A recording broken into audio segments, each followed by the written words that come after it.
Hello everyone, my name is Kamal Chhabra and welcome back on my official YouTube channel that is Study Logical।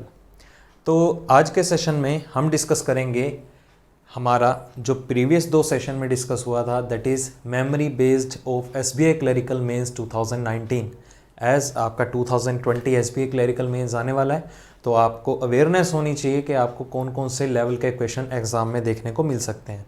तो उन्हीं questions का analysis लेते हुए आपको questions की practice करनी होगी, जैसे कि मैंने प्रीवियस सेशन में भी कहा था। तो जो ये हमारा सेशन है, ये है session number 3, part number 3, memory based previous year SBI clerical mains 2019। तो आज के सेशन से पहले अगर आपने नई वीडियोस देखी हैं तो उन्हें गो थ्रू कर लीजिए। बहुत ही इंपॉर्टेंट सेशन रहे हैं हमारे दो। तो उसी सेशन में गिवन क्वेश्चंस को कंटिन्यू करते हैं हम आज के सेशन में भी। तो शुरू करते हैं आज के सेशन में हमारा question number 1। So guys, here is your question number 1 of this session. आपको जिसमें की इन्फॉर्मेशन गिवन है, ये अल्फ़ाबेट से रिलेटेड क्वेश्चन है कि in word house warming all consonants are written as their preceding letter and all the vowels are written as their following letters। तो इसमें आपको चेंजेस करने के लिए दी गई हैं। तो यहाँ पर हमारे पास वर्ड कौन सा गिवन है? House warming. तो यहाँ पर आपको चेंजेस क्या गिवन है गाइस, कि अगर इस वर्ड के अंदर हम हर एक कॉन्सोनेंट को रिप्लेस करते हैं किस लेटर के साथ? उसके प्रेसीडिंग लेटर के साथ। प्रेसीडिंग लेटर क्या होता है गाइस? उसका प्रीवियस लेटर। और हर वोवल को उसके नेक्स्ट लेटर के साथ रिप्लेस करते हैं। तो अगर मैं बात करूं एच की, एच एक कॉन्सोनेंट है तो इसका प्रीवियस लेटर कौन होगा? जी। इसी तरह ओ की अगर बात करें तो वोवल है, वोवल को उसके followed by letter, followed by का मतलब होगा आपका नेक्स्ट लेटर। तो ओ का नेक्स्ट लेटर कौन सा होगा? पी। इसी तरह यू का, वी। एस का प्रीवियस लेटर, बिकॉज ये एक कॉन्सोनेंट है तो इसका प्रीवियस लेटर कौन सा होगा? आर। ई का क्या रहेगा? एफ। डब्ल्यू का कॉन्सोनेंट है तो कॉन्सोनेंट का प्रीवियस लेटर इसका क्या रहेगा गाइस? वी। आप इन्हें पोजीशन वैल्यूज के हिसाब से भी कन्वर्ट कर सकते हैं। तो ए का नेक्स्ट लेटर क्या होगा? आर। आर का ए का next letter is B. R का प्रीवियस लेटर कौन सा होगा? क्यू। एम का प्रीवियस लेटर एल। आई का नेक्स्ट लेटर क्या होगा? जे। एन का प्रीवियस लेटर एम और जी का प्रीवियस लेटर कौन सा होगा? एफ। तो हमने क्या किया, इन हाउस वार्मिंग वर्ड के अंदर जितने भी लेटर्स से सभी में चेंजेस की। कॉन्सोनेंट को प्रीवियस लेटर के साथ, उसके प्रेसीडिंग लेटर के साथ, और वोवल को उसके नेक्स्ट लेटर के साथ, मतलब फॉलोड बाय लेटर के साथ रिप्लेस किया। आफ्टर दैट कंडीशन में क्या कहा जा रहा है? Now all the letters are arranged in alphabetical order from left to right. सभी को चेंज करने के बाद जितने भी लेटर्स एग्जिस्ट कर रहे हैं सभी को alphabetically left to right arrange करना है। तो उसके बाद क्या गिवन है? And all the repeated letters are eliminated. और जितने भी लेटर्स रिपीट हो रहे हैं उन सभी को एलिमिनेट करते हुए आपको उन्हें left to right alphabetical order में अरेंज करना है। तो सबसे पहले देखते हैं रिपीटेड लेटर कौन सा है गाइस। यहाँ पर वी यहाँ पर रिपीट हो रहा है तो हम इसे इग्नोर करके चलेंगे। और देखिए इसके अलावा कौन सा लेटर हो सकता है? जी भी एक बार आ रहा है, पी भी एक बार आ रहा है, वी 2 बार आ रहा था, एक एलिमिनेट हो गया, आर भी एक बार आ रहा है, एफ 2 बार आ रहा है। तो हम सेकंड वाला एफ जो है यहाँ पर एलिमिनेट करेंगे और जितने भी रिमेनिंग लेटर्स हैं सभी को एक बार अल्फ़ाबेटिकली अरेंज कर लेते हैं। तो अल्फ़ाबेटिकल ऑर्डर के हिसाब से अगर हम देखें तो गाइज आप इनको उनकी पोजीशन वैल्यू में कन्वर्ट करके भी अल्फ़ाबेटिकली अरेंज कर सकते हैं। बट यहाँ पर अगर हम देखें तो यहाँ पर लीस्ट पोजिशन वैल्यू वाला लेटर कौन सा है? बी। बी के बाद यहाँ पर कौन सा लेटर आएगा गाइज? एफ। एफ के बाद कौन सा रहेगा? जी। और जी के बाद किस लेटर का प्लेस रहेगा यहाँ पर? जे। जे के बाद कौन आएगा? एल। एम। आफ्टर दैट कौन सा रहेगा? एम के बाद किसकी टर्न होगी गाइस? पी की। पी के बाद कौन होगा? क्यू। फिर उसके बाद कौन आएगा? आर। आर के बाद कौन सा लेटर आएगा? वी। मतलब कि हमारे पास नंबर ऑफ लेटर्स कितने थे गाइस? 1 2 3 4 5 6 7 8 9 10। तो काउंट कर लीजिए, 1 2 3 4 5 6 7 8 9 एंड 10। सभी को हमने लेफ्ट टू राइट अरेंज किया अल्फाबेटिकल सीक्वेंस के हिसाब से। फिर उसी के बाद क्या बोला गया है? Then how many such pairs of letters are there each of which has as many letters between them in the word in both forward और backward direction as they have between them in the English alphabetical order। मतलब कि alphabet में pair formation का एक rule in सभी को alphabetically arrange करने के बाद हमें सभी में उतने ही या ऐसे पेयर्स फाइंड आउट करने हैं जिनमें उतने ही लेटर्स का गैप होना चाहिए जितना कि इंग्लिश अल्फ़ाबेटिकल ऑर्डर में होता है। तो अल्फ़ाबेटिकल ऑर्डर में गाइस हमें फॉरवर्ड और बैकवर्ड दोनों तरफ मूव करना होता है, तो यहाँ पर भी यही कंडीशन है कि हमें फॉरवर्ड भी मूव करना है और बैकवर्ड भी मूव करना है। बट यहाँ पर बैकवर्ड मूव करने की जरूरत नहीं है क्योंकि सभी के सभी लेटर्स जो हैं वो अल्फ़ाबेटिकली अरेंज्ड हैं। तो आप हर एक लेटर को उनकी पोजीशन वैल्यू के बिहाफ पे भी सॉल्व कर सकते हैं। तो हर एक लेटर की हम प्लेस वैल्यू लिख देते हैं यहाँ पर P16, 17, 18 एंड 22। अब पेयर बनाना शुरू करेंगे गाइस। तो देखते हैं 2 का किसी के साथ पेयर 2, 3, 4, 5, 6, 7, 8, 9, 10 नहीं बन रहा है। 6 और 7 का पेयर बन चुका है। 7 के बाद 8, 9, 10, 11, 12 ये भी कोई पेयर नहीं बनाएगा। 10, 11, 12, 13, 14 ये भी नहीं बनाएगा। 12 एंड 13 हमारा सेकंड पेयर है। 12 और 13 दैट इज L और M का। आफ्टर दैट कौन सा पेयर बन रहा है? 12, 13, 14, 15, 16, 17। 13, 14, 15, 16, 17 नहीं बन रहा। तो P का बनेगा Q के साथ 16, 17। P के बनेगा R के साथ दैट इज 16, 17 एंड 18 और Q का भी किसके साथ बनेगा? R के साथ। तो यहाँ पर हमारे पास यही लिमिटेड पेयर्स हैं। कितने बने गाइस? 1, 2, 3, 4 एंड 5। तो हमारे पास 5 पेयर्स हैं। तो ऑप्शन में अगर देखें तो 5 पेयर वाला ऑप्शन कौन सा है गाइस? यहाँ पर आई थिंक ऑप्शन नंबर है आपका E that is more than 4 pair, क्योंकि 5 वाला कोई भी ऑप्शन अवेलेबल नहीं है तो हमें E ऑप्शन मार्क करना होगा that is more than 4 pair. तो ये था आपके सेशन का पहला क्वेश्चन। थोड़ा टाइम टेकिंग है गाइस, बस क्लरिकल मेंस में आपको ऐसे क्वेश्चन भी देखने को मिलते हैं। तो अल्फ़ाबेट मत स्किप करके जाइएगा। अल्फ़ाबेट से रिलेटेड जो है मिक्स्ड रूल आपको एक ही सिंगल क्वेश्चन के अंदर इंप्लीमेंट करने के लिए दिए गए। क्या क्या था इंप्लीमेंट करने वाला? सभी को पहले अल्फ़ाबेटिकली अरेंज भी करना था और उनमें पेयर भी फाइंड आउट करने थे। तो बेसिक सी चीज़ें हैं, क्लरिकल प्री वाली हैं। तो क्लरिकल प्री में जितने भी आपके इंडिपेंडेंट रूल्स होते हैं सभी की मर्जिंग में ही आपका हाई लेवल का हमेशा क्वेश्चन बनता है। तो बढ़ते हैं हमारे अगले क्वेश्चन की तरफ। सो गाइज ये रहा आपके सामने आज के सेशन का नेक्स्ट क्वेश्चन, जिसमें कि आपको एक बॉक्स बेस्ड पजल का क्वेश्चन गिवन है। Most important question guys. ये क्वेश्चन इतना इंपॉर्टेंट है कि आप इसे पीओ के लिए भी प्रिपेयर कर सकते हैं, पीओ एग्जाम्स के लिए, प्री के लिए भी और मेंस के लिए भी। तो ध्यान से देखिए क्वेश्चन में क्या है। There are 9 boxes which are kept one above the other such that the box which is placed at the bottom most position is numbered 1 and so on till the box which is placed at the top position and number 9। All the boxes contain different number of pens in it. मतलब कि यहाँ पर data given किया गया है कि यहाँ पर 9 बॉक्सेस हैं। तो जो फर्स्ट बॉक्स है वो बॉटम पे प्लेस किया गया है, उसी के ऊपर सेकंड, फिर थर्ड, टिल आपका टॉप मोस्ट बॉक्स नंबर क्या होगा? 9। और हर बॉक्स के अंदर जो है डिफरेंट नंबर ऑफ पेन्स भी अवेलेबल हैं। नेक्स्ट हमारे पास नोट में क्या गिवन है data? The number of pens in a box is equal to the multiple of the place number of the box which is kept immediately above it. That is, the number of pens in the box which is kept at the bottom is equal to the multiple of 2, 4, 6 and so on, and the number of pens in the box which is placed at the top, that is position is 10, 20 and so on. तो इस चीज़ को समझते हैं। Let us suppose मैं कहता हूँ कि हमारे पास पहले हम एक स्टैक बना ही लेते हैं जिसमें कि हमें कितने बॉक्सेस गिवन है? 9। तो 9, 8, 7 box, 6th, 5th, 4th, 3rd, 2nd and 1st। तो ये हमारे पास अरेंजमेंट बनेगी गाइस। आप सेफ साइड लेके मल्टीपल अरेंजमेंट भी कंसीडर कर सकते हैं ताकि आपको पॉसिबिलिटीज़ एक्स्ट्रा बनाने में ज़्यादा टाइम ना लगे। तो ये हमारे पास सिचुएशन रहेंगी जिसमें हम अपना पजल सॉल्व करेंगे। मे भी ज़रूरत ना ही पड़े बट फिर भी आप सेफ साइड के लिए पॉसिबिलिटीज़ बनाने का वे जो है उसमें अपना टाइम सेव कर सकते हैं।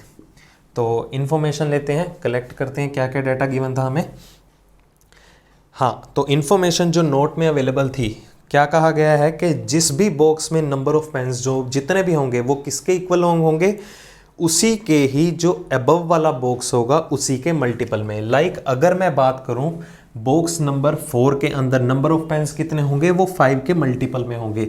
मतलब 5 का मल्टीपल नंबर 4 नंबर बॉक्स में कितने होंगे? 5 का मल्टीपल या तो 5, 10, 15, 20, 25।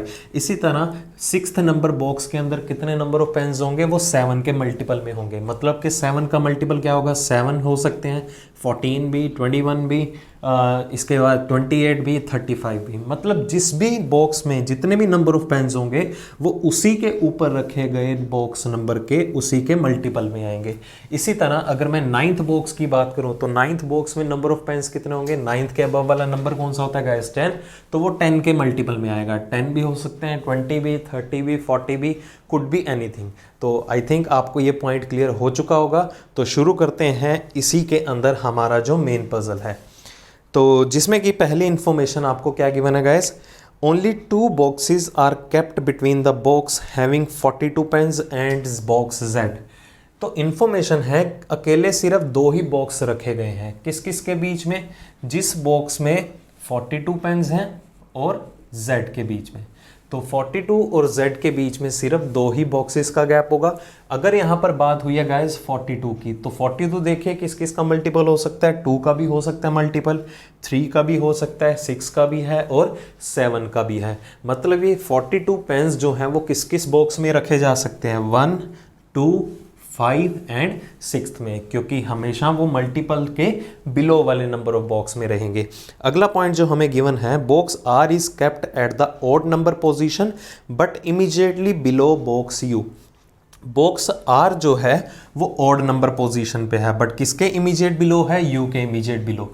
तो U के इमीडिएट बिलो में क्या आएगा, R बॉक्स, और वो कौन से प्लेस पे है, ऑड नंबर बॉक्स की पोजीशन पे है। अगर R ऑड पे है तो U जो है वो हमारा कौन सी पोजीशन पे रहेगा, इवन बॉक्स नंबर की पोजीशन पे रहेगा। तो क्योंकि वो इमीडिएटली बिलो दिया हुआ है। There is only one box is kept between V and the box having 25 pens. बोला गया है कि सिर्फ एक ही बॉक्स का गैप है, किस किस के बीच में, V एंड जिस बॉक्स में 25 पेन्स हैं। तो अगर हम बात करें 25 पेन्स की, तो 25 देखा जाएगा इस किसका मल्टीपल होगा, सिर्फ 5 का। इन सभी नंबर्स में से सिर्फ 5 का ही मल्टीपल है, कौन, 25। तो देखा जाए अगर 25 5 का मल्टीपल है तो नंबर ऑफ पेन्स 25 जिस बॉक्स में होंगे वो कौन सा होगा, फाइनलाइज हो चुका है, दैट इज बॉक्स नंबर 4। तो ये फाइनलाइज हो चुकी है गाइस, क्योंकि 25 जो है वो 5 का मल्टीपल है, और जिस बॉक्स के अंदर नंबर ऑफ पेन्स होंगे वो किसके इक्विवेलेंट होंगे, उसके ऊपर रखे गए बॉक्स नंबर के मल्टीपल में। तो 25 5 का मल्टीपल है, दैट मीन्स 4th बॉक्स में ही 25 पेन्स होंगे। तो यहाँ इंफॉर्मेशन थी कि 25 पेन्स वाले बॉक्स में और V के बीच में एक बॉक्स का गैप है। 25 यहाँ पर है तो एक के गैप में V यहाँ अरेंज हो सकता है। अगर 25 है यहाँ पर है तो V बॉक्स जो है वो 6th नंबर भी हो सकता है। तो आपको ये केसेस बना के चलने हैं, क्योंकि मेंस का एग्जाम है। आपकी हमेशा 3 या 4 स्टेटमेंट्स ही होती हैं पहली, जो आपकी नंबर ऑफ पॉसिबिलिटीज़ को डिसाइड करती हैं। तो स्टार्टिंग में अगर 2-3 केसेस बनते भी हैं तो बना लीजिए, कभी भी रिस्क मत लीजिएगा कि हम एक ही सिचुएशन के अंदर सारे का सारा क्वेश्चन अटेम्प्ट कर लें। हमेशा एक रिस्क फैक्टर रहेगा ही रहेगा गाइस, जिससे आपका टाइम वेस्ट होने की पॉसिबिलिटीज़ बढ़ जाती हैं। देखते हैं इसी के अंदर हमारी अगली इंफॉर्मेशन। तो डाटा जो गिवन है, box W is kept immediately above the box containing 63 pens. अब W बॉक्स जो है वो 63 पेन्स वाले बॉक्स में जस्ट अबव में रखा गया है। अब बात करें अगर 63 की, तो 63 गाइस देखते हैं वो किस किस का मल्टीपल है। 63 जो है वो 3 का मल्टीपल भी है, 63 7 का मल्टीपल भी है, और 63 9 का मल्टीपल भी है। अगर ये मल्टीपल 3 7 और 9 का है, मतलब 63 नंबर पेन्स जो होंगे वो कौन से बॉक्स में प्लेस किए जा सकते हैं, 8th में, 6th में या तो 2nd में। क्योंकि हमने ये चीज़ देखी है कि जिस बॉक्स में जितने भी पेन्स होंगे वो इक्वल होंगे किसके, उसी के ऊपर रखे गए बॉक्स के मल्टीपल के। तो मतलब कि 9 7 3 का मल्टीपल है कौन, 63। इसी तरह या तो वो 8th बॉक्स में रखे जाएंगे या 6th बॉक्स में या तो 2nd बॉक्स में। तो आपको टारगेट यहाँ पर लेके चलना है। ये हमारे पास 63 की पॉसिबिलिटीज़ हैं, वो 2 6 और 8 किसी बॉक्स में अवेलेबल हो सकते हैं। तो देखा जाए हमारे पास नंबर ऑफ केसेस बहुत बनेंगे तीनों ही सिचुएशन में, 2 यहाँ भी बनेंगे, 2 यहाँ भी बनेंगे, मे बी 3 भी बन सकते हैं। हम आगे मूव ऑन करते हैं, देखते हैं कोई लिंक बनाने के लिए स्टेटमेंट अवेलेबल है या नहीं। Box V does not contain 63 pins. देखिए गाइस, हमारे पास यहाँ पर 63 के बारे में डाटा गिवन है कि बॉक्स V में जो है वो 63 पेन्स अवेलेबल नहीं है। नेक्स्ट इंफॉर्मेशन अगर हम देखें, the number of pens in box T is equal to the difference between the number of pens in W and R। T box में नंबर ऑफ पेन्स हैं, किसके इक्विवेलेंट हैं? Difference के। किसके डिफरेंस के? जितने पेन्स बॉक्स डब्ल्यू में है और जितने पेन्स बॉक्स आर में है। मतलब डब्ल्यू बॉक्स वाले पेन्स में और आर बॉक्स वाले पेन्स में जितना भी डिफरेंस रहेगा, जितने भी पेन्स निकल के आएंगे वो किस बॉक्स में रहेंगे? टी बॉक्स में अवेलेबल होंगे। नेक्स्ट इन्फॉर्मेशन जो है हमारे पास, क्या डाटा गिवन है? That box Y is kept, एक सेकेंड गाइस देखते हैं कोई इन्फॉर्मेशन स्किप तो नहीं हुई। हाँ, done. The box Y is kept above the box having 8 pens. जिस बॉक्स के अंदर 8 पेन्स हैं उसके अबव में क्या रखा गया है? बॉक्स वाई रखा गया है। The box T contains 21 less pens than box Z. मतलब टी बॉक्स में एक और इन्फॉर्मेशन भी अवेलेबल है लिंक बनाने के लिए कि उसमें 21 कम पेन्स हैं। किस बॉक्स के कंपैरिजन में? जितने जेड में हैं उससे 21 लेस हैं। या मैं कह सकता हूं कि जेड बॉक्स में कितने होंगे? T plus 21। मतलब अगर टी बॉक्स में 10 पेन्स हैं तो 10 प्लस 21 कितना हो गया? 31। वो 31 पेन्स जो होंगे वो बॉक्स जेड में होंगे। आप किसी भी तरह इस कंडीशन को कोरिलेट कर सकते हैं। नेक्स्ट इंफॉर्मेशन हमारे पास है, only 3 boxes are kept between the box W and the box containing 12 pens. यहाँ पर W के बारे में फिर से डाटा गिवन है कि 3 बॉक्सेस हैं। किस किस के बीच में? W और जिस बॉक्स के बीच में 12 पेन्स हैं। तो गाइस देखा जाए फिर से 12 की बात की गई है, तो 12 जो है किस किस का मल्टीपल हो सकता है? 2, 3, 4 एंड 6 का। ये 4 नंबर का मल्टीपल हो सकता है कौन? 12। तो 12 मतलब अगर हम बात करें वो 1, 2, 3 या 5th बॉक्स में अवेलेबल होंगे। अब इन्हीं कंडीशंस को कोरिलेट करते हुए हम अपनी पॉसिबिलिटीज़ को एक बार देखते हैं कि कितनी मैक्सिमम टू मैक्सिमम बढ़ सकती हैं। हमारे पास डाटा जो गिवन था वो था कि 63 नंबर ऑफ पेन्स वाले बॉक्स के जस्ट अबव में कौन अवेलेबल है? W अवेलेबल है। तो हमने 63 की पॉसिबिलिटीज ली थी कि या तो वो 8th में होगा या 6th में होगा या तो वो 2nd में होगा। बट यहाँ पर 63 की कंडीशन है कि बॉक्स V के अंदर 63 पेन्स अवेलेबल नहीं है। तो हम 1 बाय 1 कंडीशन देखते हैं 63 पेन्स 2, 6 एंड 8 के हिसाब से। तो बॉक्स V में या सेकेंड बॉक्स में 63 पेन्स अवेलेबल नहीं है क्योंकि V बॉक्स के अंदर 63 पेन्स नहीं आएंगे, जो कि आपको डाटा ऑलरेडी गिवन था। अगर हम 6th बॉक्स की बात करें, क्योंकि 6 और 8 कहीं भी आ सकता था, अगर हम 6th बॉक्स की बात करें तो यहाँ पर 63 पेन्स आ सकते हैं और इसके अबव में कौन रह सकता है? W। अब W का कनेक्शन अगर हम यहाँ पर बनाएं तो W और 12 के बीच में कितने बॉक्सेस का गैप है? 3 बॉक्सेस का गैप। तो 3 के गैप में यहाँ पर 12 आ सकता है और 12 जो है वो 4 का मल्टीपल है। तो मतलब कि ये कंडीशन हमारी वैलिड हुई। बट 63 पेन्स जो हैं वो 8th बॉक्स में भी रह सकते थे। तो ये हमारा अगला केस एक और जनरेट करेगा जिसमें कि 25 same as it is condition, क्योंकि V और 25 बॉक्सेस के बीच में 1 का गैप था। इसी तरह अगर हम 8th बॉक्स में लेते 63 की पॉसिबिलिटी तो उसी के अबव में कौन है? Just W। और W तो 1, 2, 3 के गैप में क्या आएंगे? 12 पेन्स, और 12 जो है वो 6 के मल्टीपल में भी आ रहा है। तो ये हमारी 2 पॉसिबिलिटीज़ बनी यहाँ पर।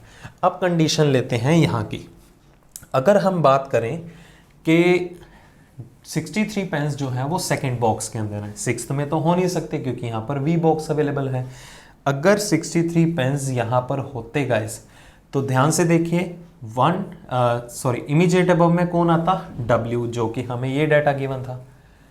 अगर 63 के जस्ट अबव में W है तो W 1, 2, 3 के गैप में कौन आएगा? 12 बॉक्सेस वाला 12 पेन्स वाला बॉक्स। अब 12 जो है वो किसका मल्टीपल होना चाहिए? 6, 3, 2 या 4 का। बट यहाँ 8 का मल्टीपल 12 नहीं है, तो हमारी पॉसिबिलिटी जो है वो W और 63 को लेके यहाँ पर गलत हुई। तो हमें जो 63 पेन्स कंसीडर करने होंगे इन दैट केस वो बॉक्स D में 8th बॉक्स में अवेलेबल होंगे और उसके जस्ट अबव में कौन है? W। और W के 3 के गैप में यहाँ पर कौन आएगा? और 12 जो है वो 6 का मल्टीपल भी है। मतलब हमने इस कंडीशन और इन कंडीशन को पैरेलली यूज़ किया है। आई होप आपको ये पॉइंट क्लियर हो रहे होंगे। तो स्पेस कम है गाइस, तो जितने भी हम पॉइंट्स को यूज़ कर चुके हैं एक बार मैं उन्हें डिस्कार्ड कर रहा हूँ। तो पेंडिंग इन्फॉर्मेशन आपके सामने बोर्ड पे अवेलेबल है। जितनी भी नेक्स्ट इन्फॉर्मेशन आएंगी कोरिलेट करते हुए नेक्स्ट कंडीशंस को भी देखेंगे। तो हमारा अगला पॉइंट क्या था guys? Only 2 boxes are kept between box S and the box having 12 pens. जिस बॉक्स के अंदर 12 पेन्स हैं और एस बॉक्स के बीच में 2 बॉक्सेस का गैप है। अगर यहाँ पर 12 पेन्स अवेलेबल हैं तो 2 के गैप में यहाँ पर कौन आएगा, एस बॉक्स, जो कि 6th बॉक्स में अवेलेबल होगा।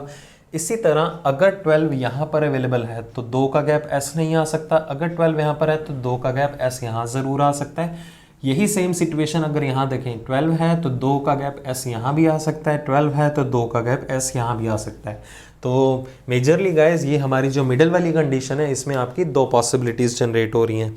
तो हम यहाँ पर इस चीज़ को होल्ड पे रखेंगे अभी के लिए कि 12 और एस के बीच में 2 बॉक्सेस का गैप है।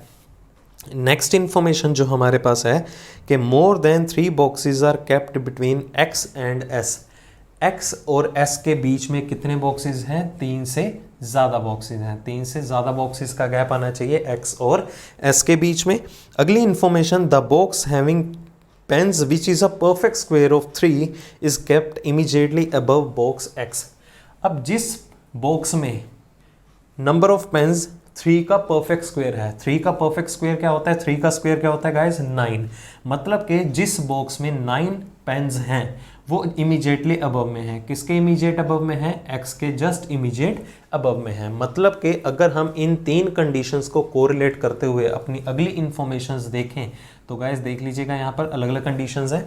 तो ध्यान से देखिए, अगर हम कहते हैं कि x और s के बीच में 3 से ज़्यादा बॉक्सेस हैं तो अगर s यहाँ पर है तो 3 का गैप यहाँ मेंटेन हो रहा है, बट हमें तो 3 से ज़्यादा चाहिए, या 4 या 5 या 6, बट होने 3 से ज़्यादा चाहिए। तो अगर s यहाँ पर है तो 1 2 3 कम से कम 4 तो होने चाहिए, तो x यहाँ पर ही अवेलेबल होगा और कोई पॉसिबिलिटी नहीं है। और x के जस्ट अबव में कौन है, 3 का परफेक्ट स्क्वायर में पेन्स, जो कि 3 का मल्टीपल में भी आ रहा है। यही इन्फॉर्मेशन अगर हम यहाँ पर देखें, अगर मैं कहता हूँ कि 12 और 2 के गैप में हम यहाँ पर s की सिचुएशन लेते हैं और s और x के बीच में कितने हैं, 3 से ज़्यादा बॉक्सेस हैं। अगर s यहाँ पर है तो 1 2 3 4 हो सकते हैं, 5 भी हो सकते हैं। तो मतलब कि x की सिचुएशन में यहाँ ले सकता हूँ क्योंकि 3 से ज़्यादा बॉक्सेस हैं x और s के बीच में। बट x की पोजीशन यहाँ पर अवेलेबल नहीं होगी क्योंकि x के जस्ट अबव में कितने बॉक्सेस होने चाहिए, 9। तो हमें ये केस वैनिश करना होगा। बट अगर हम x की सिचुएशन यहाँ लेते भी हैं गाइस तो जस्ट अबव में कौन आ रहा है, 9 बॉक्सेस। बट 9 जो है वो किसका मल्टीपल होना चाहिए, 9 का ही या 3 का मल्टीपल होना चाहिए। बट अगर 9th बॉक्स में 9 पेन्स अवेलेबल हैं जो कि 10 के मल्टीपल में नहीं आ रहा, मतलब कि ये सिचुएशन आपको डिस्कार्ड करनी होगी। हम यहाँ पर s की सिचुएशन नहीं ले सकते। अब यही कंडीशन अगर 12 और 2 बॉक्सेस के गैप में अगर हम s को यहाँ प्लेस करते तो x और s के बीच में 3 से ज़्यादा बॉक्सेस होने चाहिए। तो 1 2 3 कम से कम 3 होने चाहिए, सॉरी 3 से ज़्यादा होनी चाहिए। तो 4 का गैप लेके चलते हैं। 4 के गैप में x यहाँ नहीं आ सकता क्योंकि x के जस्ट अबव में 9 बॉक्सेस होने चाहिए। x जो है वो यहाँ पर भी नहीं आएगा क्योंकि जस्ट x के अबव में अगर यहाँ 9 लेते भी हैं तो 9 जो है वो 4 के मल्टीपल में नहीं है। तो हमें ये केस भी वैनिश करना होगा। तो यहाँ पर हमारे पास सिर्फ एक ही पॉसिबिलिटी बनी, x के जस्ट अबव में कितने बॉक्सेस हैं, 9, 3 का परफेक्ट स्क्वायर, और 9 जो है वो 3 के मल्टीपल में भी आ रहा है। अब यही सिचुएशन यहाँ पर भी देखिए, s और x के बीच में 3 से ज़्यादा बॉक्सेस हैं। तो 1 2 3 3 से ज़्यादा बॉक्सेस 4, तो यहाँ पर x नहीं ले सकते क्योंकि x के जस्ट अबव में कितने होने चाहिए, 9 होने चाहिए। तो हमें यहाँ पर की बजाय फर्स्ट बॉक्स के अंदर x प्लेस करवाना पड़ेगा और x के अबव में कौन है, 9, और 9 जो है वो 3 के मल्टीपल में भी आ रहा है। तो स्टेटमेंट थोड़ी सी ट्विस्टेड वन हो सकती है गाइस क्योंकि हाई लेवल का क्वेश्चन है, मैंने पहले क्लियर किया था। आप इसे पीओ मेंस के लिए भी प्रिपेयर कर सकते हैं। अब हमारे पास ये कंडीशंस पैरेलली थी जो कि यूज़ हो चुके हैं, तो हम इन्हें यूज़ हो कर चुके हैं तो वैनिश भी कर सकते हैं। तो बढ़ते हैं हम गाइस हमारी अगली इंफॉर्मेशन की तरफ, जिसमें कि डेटा गिवन था the number of pens in box W is equal to the sum of the number of pens in S and the box which is placed at the second position। W box में number of pens कितने हैं, जितने S में हैं, और जो box number second place पे बैठा है, जिस बॉक्स में सेकंड प्लेस वाले बॉक्स में नंबर ऑफ पेन्स अवेलेबल हैं, उनकी एडिशन में W में नंबर ऑफ पेन्स है। अब देखिए ध्यान से, हमारे पास फर्स्ट केस में देखें तो S के पास 63 है और सेकंड प्लेस पे कौन है, 9। तो 63 और 9 दोनों के सम में जितने भी नंबर ऑफ पेन्स हैं वो किसके पास होंगे, W के पास होंगे। तो 63 + 9 कितना हुआ गाइस यहाँ पर 72, तो मतलब W के पास 72 नंबर ऑफ पेन्स हैं जो कि 8 का मल्टीपल है, मतलब ये कंडीशन सेटिस्फाई हुई। अब अगर यहाँ हम बात करें फिर से, S के पास 63 हैं और बॉटम से या सेकंड पोजीशन वाले बॉक्स में 9, तो 63 + 9 कितना हुआ, फिर से 72। बट ये केस जो है हमें वैनिश करना होगा, क्योंकि W के पास अगर वो 9th बॉक्स में अवेलेबल है तो उसके पास जो है वो 10 के मल्टीपल में नंबर ऑफ पेन्स होने चाहिए, बट 72 जो है वो 10 का मल्टीपल नहीं है, तो मतलब कि हमें ये केस जो है वो वैनिश करना होगा। इसी तरह यहाँ पर भी देखिए S के पास 63 है और सेकंड पोजीशन वाले बॉक्स में 9 पेन्स हैं, तो 63 + 9 कितना हुआ, फिर से 72 हुआ। तो W बॉक्स में 72 बॉक्स आएंगे, बट 72 जो है अगर वो 9th बॉक्स में अवेलेबल है बट वो जो है वो 10 का मल्टीपल नहीं है, मतलब हमें ये सिचुएशन भी डिस्कार्ड करनी होगी। तो आई होप आपको ये पॉसिबिलिटीज वैनिश किस तरह से हुई ये पॉइंट क्लियर हो चुका होगा। बढ़ते हैं हम अगले पॉइंट की तरफ, जिसमें कि हमें डाटा गिवन था। हाँ, अब इसे पैरेलली कंसीडर कर सकते हैं। देखिए गाइस, स्टार्टिंग से देखते हैं क्योंकि बाकी डाटा तो हमारा यूज़ हो ही चुका है, जितनी भी इंफॉर्मेशन गिवन थी कि R जो है वो ऑड नंबर पोजीशन वाले बॉक्स में है अवेलेबल है, और R के जस्ट अबव में कौन सा बॉक्स अवेलेबल है, U बॉक्स अवेलेबल है, और U जो है वो इवन नंबर बॉक्स होना चाहिए। अब अगर बात करें हम R ऑड पे है, तो R जो है वो 9th बॉक्स में नहीं हो सकता, क्योंकि उसे अबव में कौन होना चाहिए, जस्ट अबव में कौन होना चाहिए, U।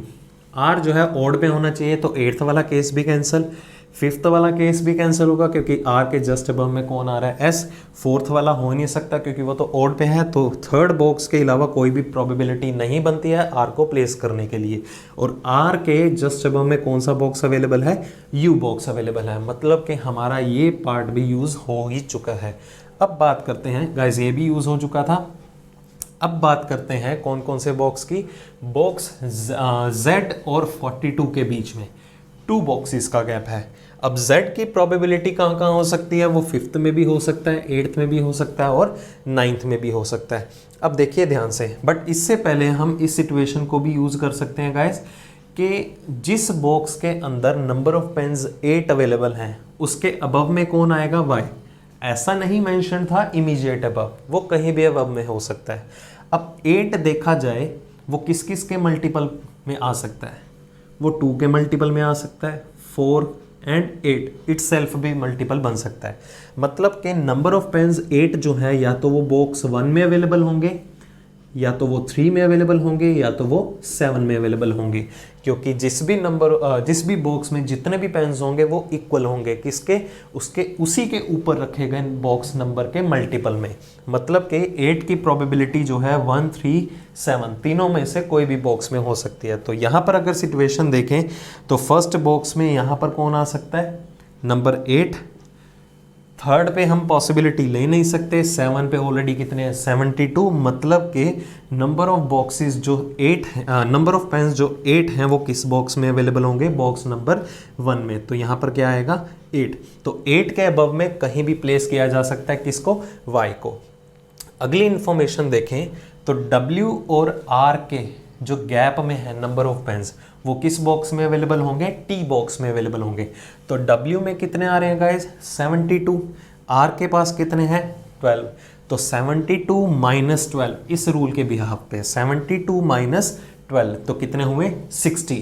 अब 60 देखा जाए मतलब कि यहाँ से कंक्लूड किया तो यहाँ 60 नंबर ऑफ पेन्स होंगे किस बॉक्स के अंदर, T बॉक्स के अंदर। अब 60 की अगर बात करें तो वो किस किस का मल्टीपल हो सकता है, 2 का मल्टीपल हो सकता है, मतलब बॉक्स 1 में आ सकते हैं जो कि पॉसिबल नहीं है। 3 का मल्टीपल हो सकता है तो मतलब 2 में भी आ सकता है जो कि पॉसिबल नहीं है क्योंकि 9 ऑलरेडी है। 60 जो है वो 4 का मल्टीपल हो सकता है, मतलब 3rd बॉक्स में भी आ सकता है जो कि पॉसिबल नहीं है। 60 जो है 5 का मल्टीपल भी है, मतलब 4th बॉक्स में भी आ सकता है, बट यहाँ पर भी पॉसिबल नहीं है। अब 60 जो है सिर्फ एक ही नंबर का मल्टीपल रहा 5 के बाद, कौन सा, 10। 10 का मल्टीपल कौन हुआ, 60। तो मतलब अगर हम 60 की प्रोबेबिलिटी लें तो एक ही फिक्स्ड कंडीशन आती है, मतलब कि 60 पेन जो है वो 9th बॉक्स में अवेलेबल होंगे, क्योंकि 60 जो है 10 के अलावा और कोई मल्टीपल में नहीं आता, 8, 7, 6 की प्रोबेबिलिटी में नहीं आता। हाँ गाइस 6 की प्रोबेबिलिटी में आता था, देखिए 6 यहाँ पर भी रह सकता है 60 पेंस। तो हमें इसे 1 सेकेंड के लिए वैनिश करना है क्योंकि हमारे नंबर ऑफ केसेस जो है वो इंक्रीज कर रहा है। बट यहाँ से कंक्लूड हो चुका है कि 60 पेंस वाला बॉक्स कौन कौन सा होगा, या तो वो 5th बॉक्स होगा या तो वो 9th बॉक्स होगा। देखते हैं फर्दर इंफॉर्मेशन कि 42 और Z के बीच में 2 बॉक्सेस का गैप है। अब 42 की अगर सिचुएशन हम 9th बॉक्स में नहीं, तो वो पॉसिबल नहीं है। क्यों नहीं पॉसिबल? क्योंकि 42 जो है वो 10 के मल्टीपल में नहीं आ रहा। अगर हम 8th में लें तो यहाँ भी पॉसिबल नहीं है क्योंकि 42 जो है वो 9 के मल्टीपल में नहीं आता। तो 42 नंबर ऑफ पेन्स जो है वो सिर्फ 5th बॉक्स में ही अवेलेबल होंगे। और 42 और 2 के गैप में कौन सा बॉक्स आएगा गाइस? Z बॉक्स आएगा। तो 42 अगर यहाँ पर है तो 2 का गैप Z अगर यहाँ नहीं आएगा तो 42 2 के गैप में यहाँ कौन अवेलेबल हुआ? Z। तो हमने एक चीज़ कंक्लूड की थी कि 60 पेन्स जो हैं वो या तो 5th बॉक्स में अवेलेबल है या तो 9th बॉक्स में अवेलेबल होंगे। तो 5th में ऑलरेडी अगर 42 हैं तो 9th बॉक्स में ही आएंगे 60 पेन्स। और 60 पेन्स वाला बॉक्स कौन सा है गाइस? T बॉक्स है।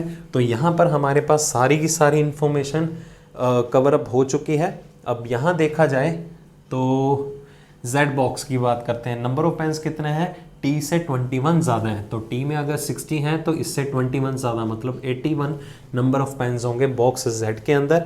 अब इसी के अलावा गाइस सिर्फ एक ही बॉक्स रहा हमारे पास। इन्फॉर्मेशन देख लेते हैं प्रीवियस इन्फॉर्मेशन में कितने नंबर ऑफ या कौन कौन से बॉक्सेस अवेलेबल थे।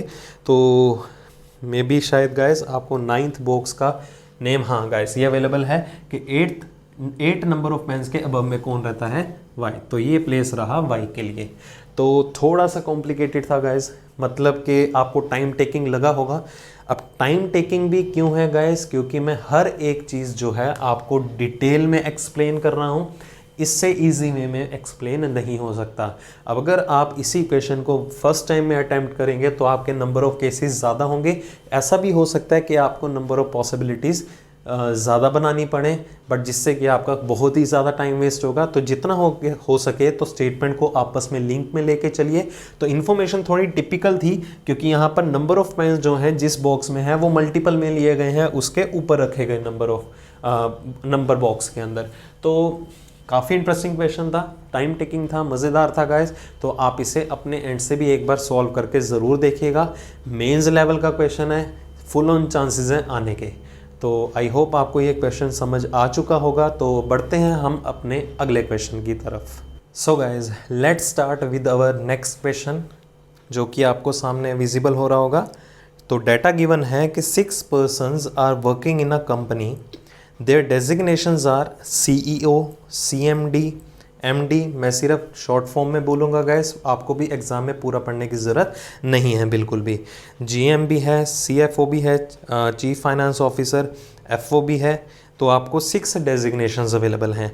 Sequence of the posts are as above, that is इन सभी का सीक्वेंस भी अवेलेबल है। The post of the CEO is higher than CMD, the post of CMD is higher than MD, and so on. The post of CFO is higher than FO.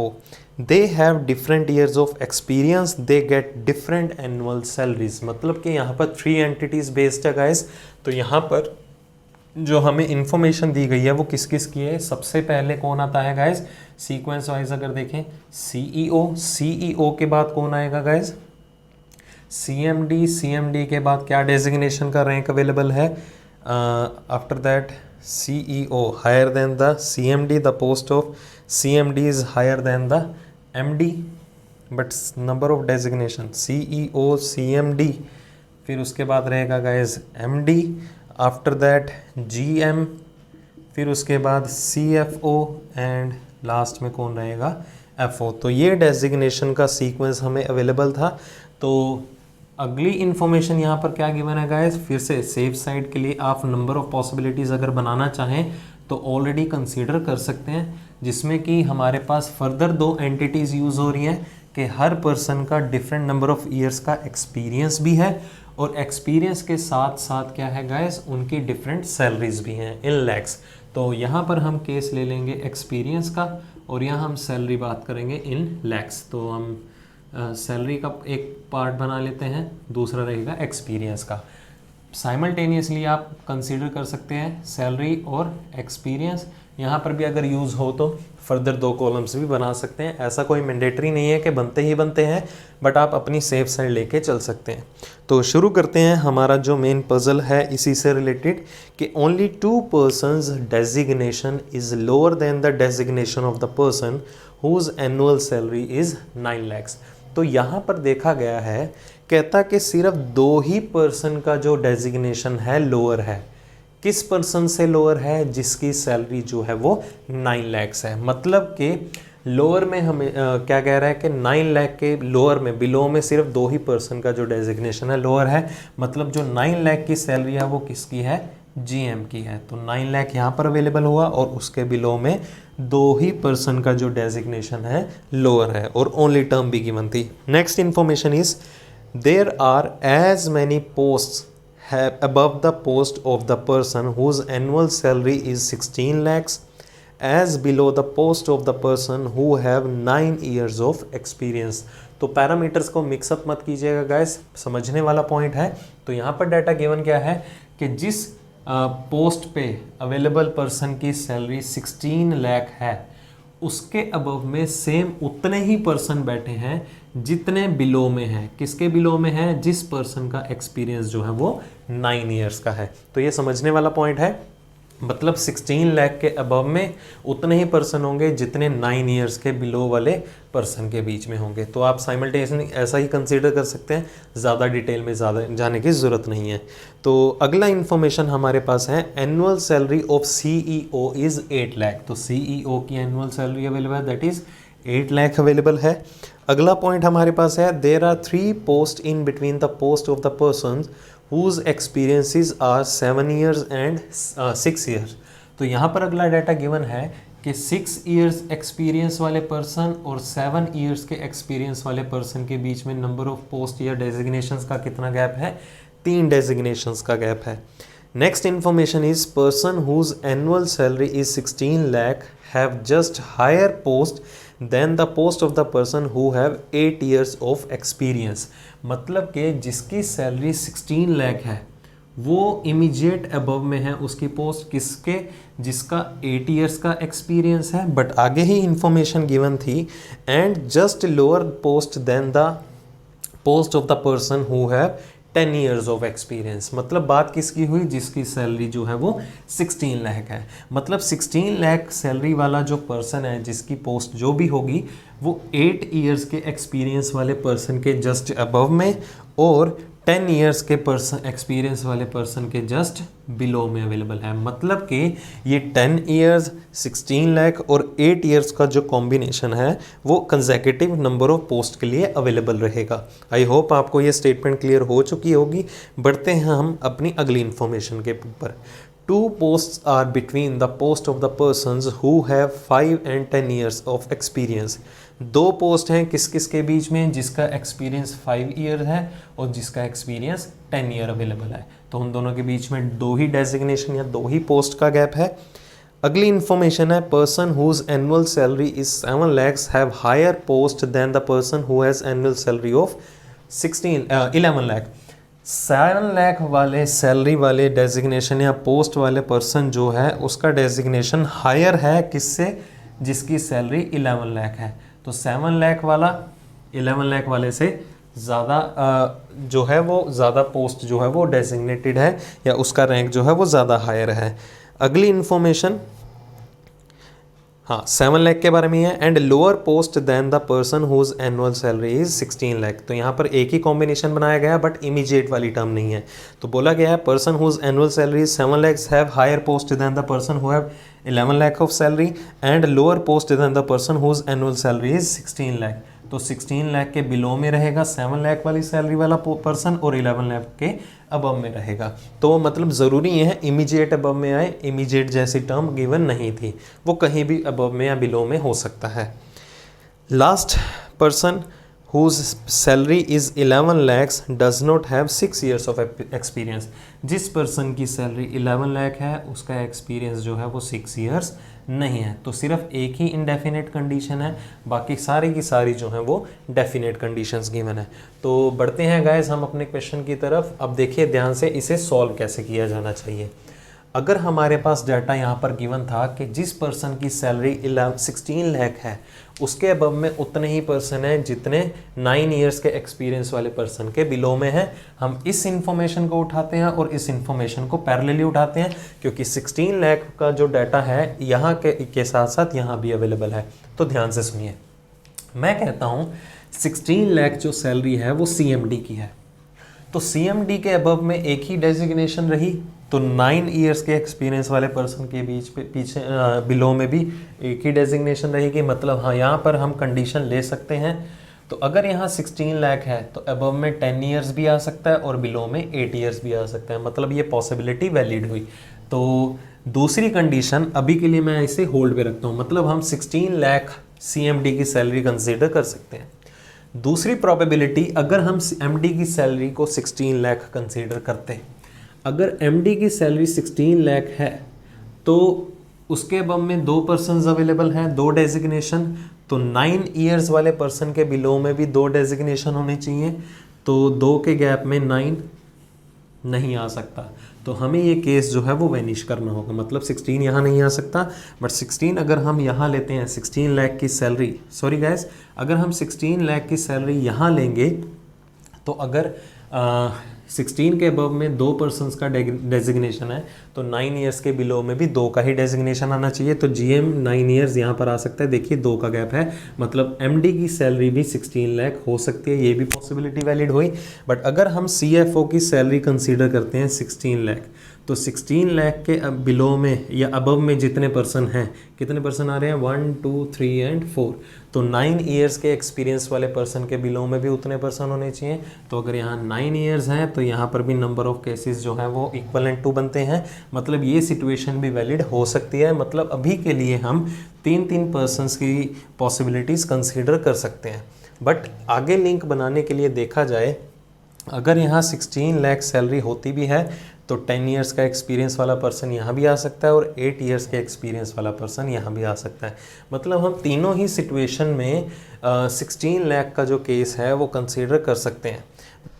तो guys हमें यहाँ पर information जो है वो 2 statement से club नहीं करनी पड़ेगी, हमें एक और इन्फॉर्मेशन ऐड ऑन करनी पड़ेगी लिंक बनाने के लिए। जैसे कि अगर मैं कहता हूँ कि 16 इयर्स वाला या 16 लाख की जो सैलरी वाला पर्सन है वो CMD है, एक सेकेंड के लिए हम कंसीडर करते हैं, तो उसी के अबव में क्या होना चाहिए 10 इयर्स की एक्सपीरियंस वाला पर्सन और जस्ट बिलो में क्या होना चाहिए 8 इयर्स के एक्सपीरियंस वाला पर्सन। तो ये रहा हमारा फर्स्ट केस जो कि प्रोबेबिलिटी वैलिड थी। अगर 16 लाख की सैलरी के अबव में नंबर ऑफ डेजिग्नेशन 1 है तो 9 इयर्स के एक्सपीरियंस वाले पर्सन के बिलो में भी सेम ही होनी चाहिए, मतलब 1 डेजिग्नेशन होनी चाहिए। बट एक केस अगर हम MD वाला कंसीडर करें, तो अगर हमारे पास प्रीवियस पॉसिबिलिटी थी जो हम अगर फर्दर कंटिन्यू करके चलें, तो MD के पास अगर 16 लाख देते भी हैं सैलरी, तो 16 लाख के पर्सन के अबव में 2 डेजिग्नेशन है, तो 2 डेजिग्नेशन के गैप में बिलो में 9 इयर्स यहाँ पर आएगा, क्योंकि जितने 16 लाख के अबव में डेजिग्नेशन है उतने 9 इयर्स के एक्सपीरियंस वाले पर्सन के बिलो में भी सेम नंबर ऑफ डेजिग्नेशन होगी, जो कि ये पॉइंट अवेलेबल था। तो अगर 16 लाख यहाँ पर होगा गाइस, तो जस्ट बिलो में क्या आना चाहिए 8 इयर्स की एक्सपीरियंस वाला पर्सन, जो कि हमें जो है वो डाटा अवेलेबल नहीं होगा। तो ये कंडीशन जो है वो सेटिस्फाई नहीं करती। तो एक ही कंडीशन रही कि हमें जो 16 लाख की सैलरी है वो किसकी कंसीडर करनी होगी CFO की, और 16 लाख के जस्ट अबव में कौन आ रहा है जिसका एक्सपीरियंस 10 इयर्स है, और इसके बिलो में किसका रहेगा जिसका एक्सपीरियंस 8 इयर्स है। तो जितने 16 लाख के अबव में हैं उतने 9 इयर्स के बिलो में भी होंगे। तो 16 लाख के अबव में अगर 4 हैं तो 9 इयर्स के बिलो में भी कितने होंगे 4 डेजिग्नेशंस। तो ये रहा आपके सामने इस कंडीशन का कंक्लूजन, जिसमें कि हमने इस पॉइंट को भी यूज़ किया और ये पॉइंट भी यूज़ किया। तो बढ़ते हैं हम अगली इन्फॉर्मेशन की तरफ। तो ध्यान दीजिए, यहाँ पर हमें 10 इयर्स के बारे में फर्दर इन्फॉर्मेशन गिवन थी कि 10 इयर्स और 5 इयर्स के बीच में 2 पोस्ट का गैप है। तो अगर 10 इयर्स यहाँ पर है तो 2 के गैप में यहाँ पर 5 इयर्स का एक्सपीरियंस वाला पर्सन, अगर 10 यहाँ पर है तो 2 के गैप में यहाँ पर 5 इयर्स के एक्सपीरियंस वाला पर्सन। तो हमारा जो है ये डाटा भी यूज़ हो चुका है। फर्दर इन्फॉर्मेशन जो है यहाँ पर क्या गिवन थी कि जिसकी सैलरी 7 लाख है वो 6 लाख के बिलो में और 11 लाख की सैलरी वाले पर्सन के अबव में रहेगा। कहाँ रहेगा उसके बारे में कोई इन्फॉर्मेशन नहीं है। तो ध्यान से देखिए, यहाँ पर 3 ही पर्सन्स की सैलरी डिसाइड होने वाली है, मतलब हमें यहाँ 6 लाख की सैलरी जो है वो एमडी को देनी पड़ेगी ताकि बिलो में कौन आ सके, 7 लाख की सैलरी वाला पर्सन, और 7 लाख किसके अबव में है, 11 लाख के अबव में। इसी तरह यहाँ पर इन्फॉर्मेशन, यहाँ हमें 6 लाख सैलरी देनी पड़ेगी सीएमडी को, उसके बिलो में कौन सा पर्सन आएगा, 7 लाख की सैलरी वाला पर्सन, और 7 लाख जो है वो 11 लाख की सैलरी वाले पर्सन के अबव में है। बट 11 लाख वाले पर्सन की जो सैलरी है वो 6 इयर्स का एक्सपीरियंस उसके पास नहीं है। तो अगर 6 इयर्स यहाँ नहीं आएगा तो 6 इयर्स का एक्सपीरियंस किसका होगा, सीएमडी का होगा। अब यहाँ पर इन्फॉर्मेशन देखते हैं गाइस, क्या पेंडिंग रही कि 6 इयर्स का एक्सपीरियंस और 7 इयर्स के एक्सपीरियंस के बीच में 3 डेजिग्नेशंस का गैप है। तो 6 इयर्स 3 के गैप में यहाँ पर कौन आएगा, जिसका एक्सपीरियंस 7 इयर्स है। अगर हम यहाँ पर बात करें तो 6 इयर्स या 7 इयर्स कोई भी, अब अगर हम यहाँ केस लें तो उन दोनों के बीच में सिर्फ एक डेजिग्नेशन का गैप आ रहा है जो कि ये कंडीशन को सेटिस्फाई नहीं करता है। तो हमारा ये केस जो है वो वैनिश हो चुका है। तो ये हमारे पास फाइनल आंसर रहा। ये भी इंटरेस्टिंग क्वेश्चन था गाइस। ऐसे क्वेश्चन भी आपको बार बार देखने को मिलते हैं क्लैरिकल मेंस के एग्ज़ाम के अंदर, चाहे वो IBPS है चाहे आपका SBI का एग्ज़ाम है। तो जल्दी से प्रिपरेशन शुरू कर दीजिए। ये मेमोरी बेस्ड था गाइस, आपका पार्ट नंबर 3। काफ़ी इंपॉर्टेंट सेशन था आज के दिन का, जिसमें हमने पजल डिस्कस किया। तो मतलब कि आपने एनालिसिस लिया होगा कि सिटिंग और पजल की ही मेजॉरिटी रहती है क्वेश्चंस की, जो कि हमने प्रीवियस सेशन में भी देखा, जिसमें आपके पहले 2 सेशन में आपको सिटिंग मेजॉरिटी में रहा, फर्स्ट में भी, सेकंड में भी, और थर्ड सेशन के अंदर आपको मैंने पजल के 2 क्वेश्चंस अटेम्प्ट करवाए। हालांकि अल्फ़ाबेट और कोडिंग डिकोडिंग से रिलेटेड भी आपके क्वेश्चन बनने के फुल ऑन चांसेस हैं। स्किप मत करके चलिएगा कि मेंस का एग्जाम है तो उसमें अल्फ़ाबेट और कोडिंग डिकोडिंग का कोई काम नहीं है, क्योंकि गाइस जितने भी आपके बेसिक टॉपिक्स हैं उन्हीं की ही मर्जिंग में आपका हाई लेवल का क्वेश्चन भी बनता है। तो आई होप आपको आज का सेशन क्लियर हो चुका होगा। काफ़ी इंपॉर्टेंट पजल के क्वेश्चन थे, बार बार सॉल्व कीजिए, जितना हो सके प्रैक्टिस कीजिए और ज़्यादा से ज़्यादा शेयर कीजिए गाइस। अगर आपने अभी तक सब्सक्राइब नहीं किया है चैनल को, जल्दी से सब्सक्राइब कीजिए। स्टडी लॉजिकल, हालांकि ये जो ग्रुप है आपको टेलीग्राम पे भी अवेलेबल होगा, स्टडी लॉजिकल बाय कमल छाबड़ा के नाम से अवेलेबल होगा, और फेसबुक पेज पे भी आप इसे लाइक कर सकते हैं।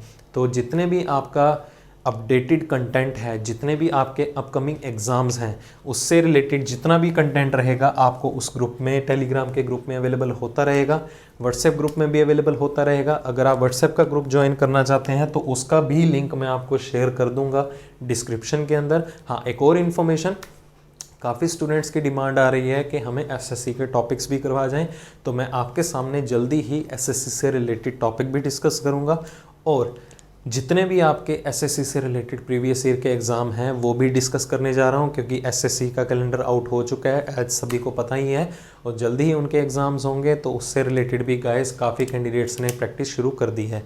तो अगर सब्सक्राइब आपने कर दिया है इस चैनल को तो बेल आइकन ज़रूर प्रेस कर दीजिएगा, ताकि आपको जितने भी मेरी वीडियोस हैं वो इंस्टेंटली मिल सकें और आप सारे का सारा इस वीडियो का कंटेंट जो है उसका फ़ायदा उठा सकें, और अवेयरनेस रहे आप में कि कौन कौन से क्वेश्चन आने वाले हैं और किस तरह से आपको माइंडसेट बनाते हुए एग्ज़ाम की प्रेपरेशन करने हैं।